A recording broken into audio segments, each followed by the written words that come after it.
लड़का फेसबुक चला रहा था और उसके फेसबुक पे आता है फ्रेंड रिक्वेस्ट। लड़का ने फ्रेंड रिक्वेस्ट स्वीकार किया। उसके बाद क्या होता है, आइए हम आपको बताते हैं पूरी कहानी।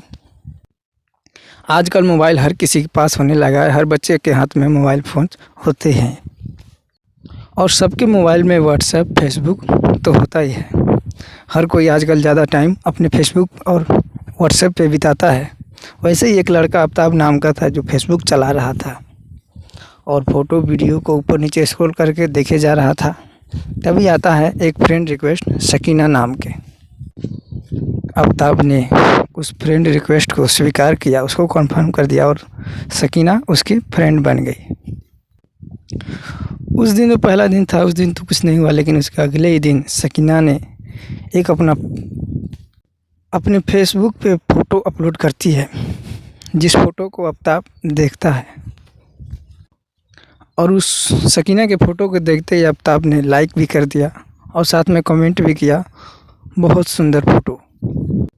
फिर उधर से सकीना लिखती है थैंक यू।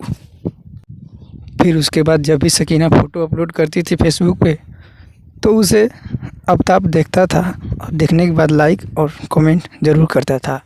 और जब आफ्ताब भी फ़ोटो अपलोड करता था तो भी सकीना उसको लाइक और कमेंट उस पर ज़रूर कुछ ना कुछ करती रहती थी।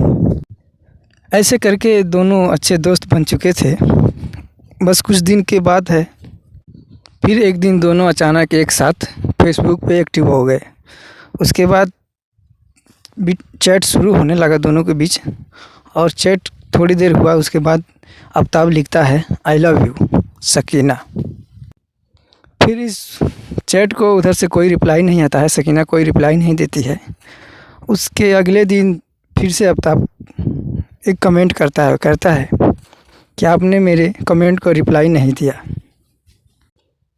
तभी उधर से एक मैसेज आता है I love you too Aftab. फिर ये दोनों की दोस्ती उस दिन से प्यार में बदल जाता है और दोनों का प्यार हो जाता है, जिसको फेसबुक या प्यार कहते हैं आजकल।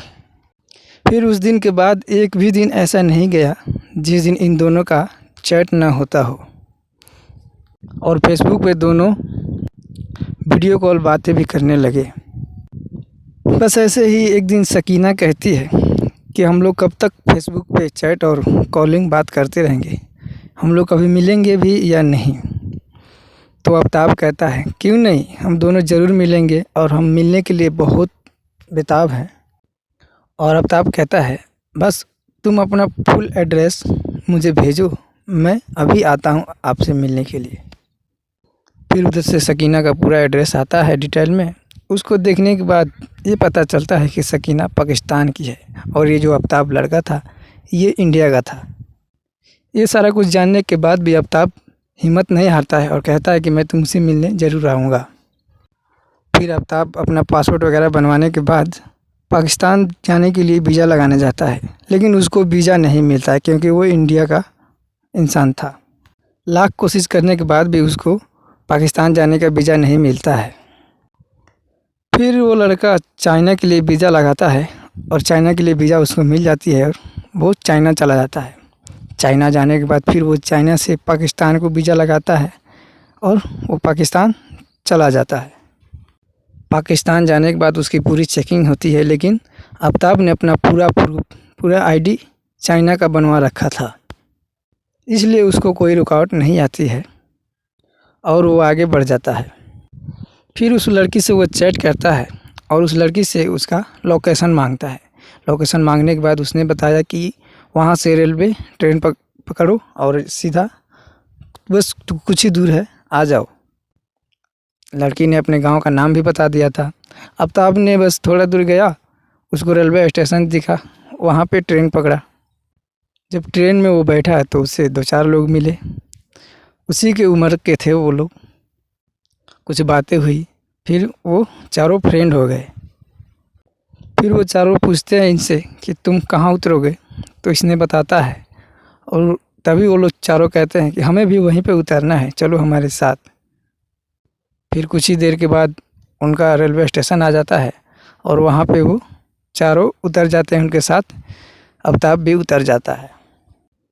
फिर आफ्ताब से वो लोग पूछते हैं कि तुम्हें असल में जाना कहाँ है, तो ये गांव का नाम बताता है और मैटर बताता है कि मैं प्यार करके यहाँ से आया हूँ, बस ऐसे ऐसे मैं यहाँ पे पहुँचा हूँ।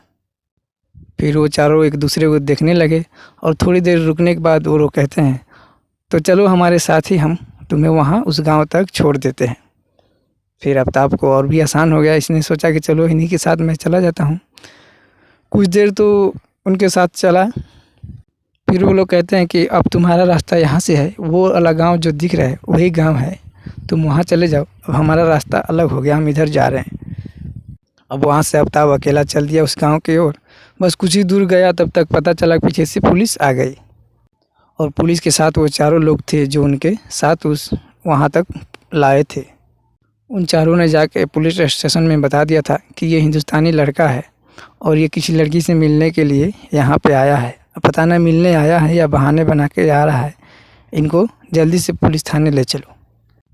फिर आफ्ताब को कुछ कहने का मौका भी नहीं दिया जाता है और उन्हें पकड़कर पुलिस थाने ले जाया जाता है। वहाँ पे कुछ जवाब सवाल होते हैं तो ये बताता है कि मैं उस लड़की से प्यार करता हूँ, उससे मिलने आया हूँ। पर आफ्ताब का कोई नहीं सुनता है और इन्हें दुश्मन बताकर इन्हें बंद कर दिया जाता है। इनसे कुछ और सवाल भी पूछा जाता है, जैसे पूछा जाता है कि तुम्हारे और भी कितने दोस्त हैं, कितने लोग आए हो तुम लोग। तो ये कहता है बस मैं अकेला ही आया हूँ। फिर भी इनको झूठा माना जाता है और इनको कड़ी से कड़ी सजा दिया जाता है। वैसे ही करके आफ्ताब को कई साल गुजर जाते हैं उस पाकिस्तानी जेल में रहते रहते। इधर उनके घर वाले परेशान हो चुके थे। आफ्ताब के यहाँ से जाने के बाद 1.5 साल बाद उनकी बहन की शादी भी हो गई और बस उसके बूढ़े माँ बाप रहते थे घर में। इन बूढ़े माँ बाप का बेचारा कोई सहारा नहीं था। आफ्ताब उधर जेल में रो रहा था और इधर घर पे उनके मम्मी पापा रो रहे थे। एक दिन आफ्ताब से उधर पाकिस्तानी जेल में ईमानदार पुलिस वाला मिलता है और कहता है कि ऐसे ही मेरे लड़का गया था इंडिया, उसको आतंकवादी समझ के उसके गोली मार दिया गया था। कहीं मेरे लड़के के जैसे कहीं तुम भी बेकसूर ना हो और तुम्हें भी यहाँ मार दिया ना जाए, इससे अच्छा रहे कि तुम यहाँ से भाग जाओ। फिर आफ्ताब कहता है आखिर मैं निकलूँगा कैसे जेल से। तो पुलिस वाला कहता है कि मैं तुम्हारी मदद करूँगा और उस पुलिस वाले की मदद से वो जेल से निकल जाता है। जब आफ्ताब अपने देश इंडिया पहुँचता है, जब अपने घर आता है तो उसके बूढ़े माँ बाप देखते हैं उसकी दाढ़ी लंबी लंबी हो चुकी है और काफ़ी दुबला पतला हो चुका है। फिर आफ्ताब को खाना खिलाया जाता है जो कई दिनों बाद भरपेट खाने को मिला था। उस पाकिस्तानी जेल में उसको ऐसी ऐसी सज़ा दिया गया था जिससे उस लड़की का प्यार भी वो भूलने लगा था। फिर कई दिनों बाद एक दिन आफ्ताब सोचता है कि उस लड़की से ज़रा पूछूं वो है कहाँ पे। इधर से कुछ कमेंट करता है और पूछता है कि तुम कहाँ पे हो। तो उधर से ना कोई रिप्लाई आती है ना कोई जवाब आता है। फिर आफ्ताब समझता है कि फेसबुक या प्यार ना किसी को मिलने वाला है और ना ही मुझे मिला। शायद ही ऐसे कोई होगा जिसको फेसबुक और व्हाट्सएप वाला प्यार मिलता होगा। फिर उसने अल्लाह से दुआ किया कि ऐसा प्यार किसी को ना हो जो मिलने वाले ही ना हो और जिसका कोई पता ही ना हो। तो आप सब से एक रिक्वेस्ट है कि आप सब मेरी कहानी को लाइक और शेयर कर दीजिए पूरे फेसबुक और व्हाट्सएप पे। इसको लाइक और शेयर करने के लिए धन्यवाद।